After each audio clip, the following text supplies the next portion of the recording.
great. Now you're standing on the foundation of self-regulation, motivation, and consistency.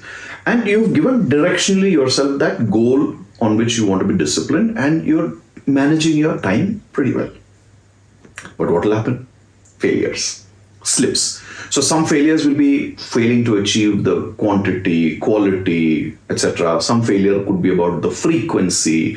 Some failures could be, the intensity or the intended result or all of those. And this is where persistence will be required. Or, as they say, the grit to keep working hard. Let's understand. This cliche term of smart work is so prevalent all around us.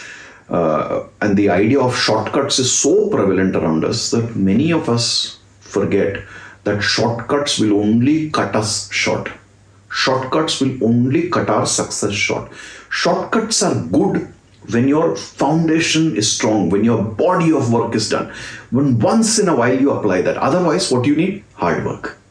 So in a way, persistence is also putting in the hard work with a lot of grit. Coming back at it. Fine, you failed one day. Come back at it.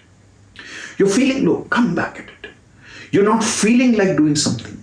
Be back at it.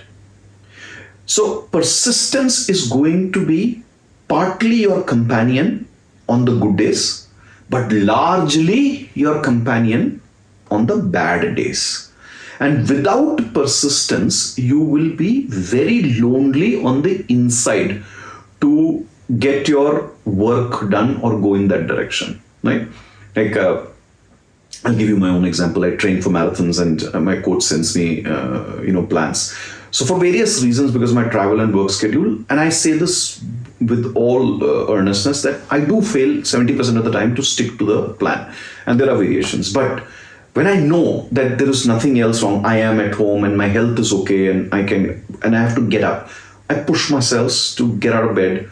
Even if I'm tired, sit down sometimes after getting up to just gather my energy, or have that extra coffee to make sure, or get out when it's really cold outside and to drive to where I have to go to run.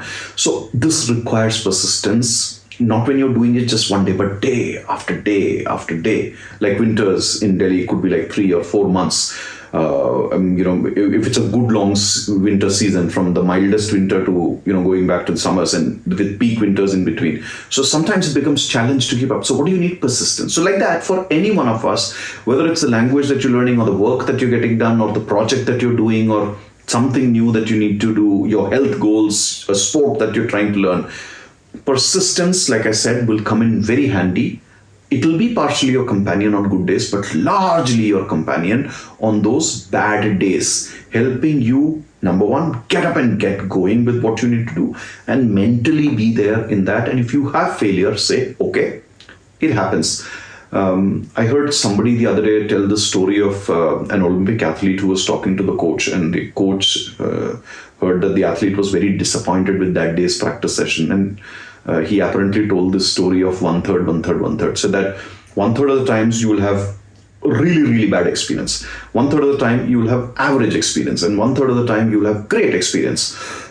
So persistence will be required to tide over those times which are the 1/3 bad and 1/3 average, because it's only 1/3 the time that you will really be good at what it is. And if you forget about the 1/3, but look at it as a law of averages, this happens with everything. We don't succeed all the time. All days are not good. And persistence will help us jump back and get things done, and be disciplined with whatever we need to do.